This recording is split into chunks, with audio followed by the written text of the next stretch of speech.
Subscribe Prudent social media channel and press bell icon for latest notifications. This bus stand, though it is given to the Kadamba to run, it is on the property of the transport department. And there are many issues of senior citizens, issues of disabled persons, and issues of women. So in a comprehensive way, we are very pleased today that director himself is here with additional director and officials of the Kadamba Transport Corporation, where they can see first hand how the revenue model can be also there, and safety can be there without compromising both. There is no need to compromise revenue and there is no need to compromise public safety. So the combination of both can be done if you take all the stakeholders. Last 2-3 weeks actually this work is going on. We have started with Madgaon bus stand.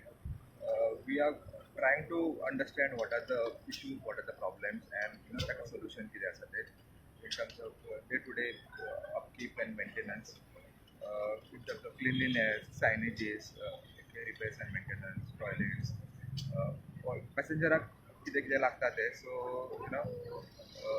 Goa becomes a good state and in terms of receiving tourists as well as for local passengers. Although this is a routine work, okay, we do this, but this time we have involved and invited stakeholders also, so that content feedback becomes they can implement it.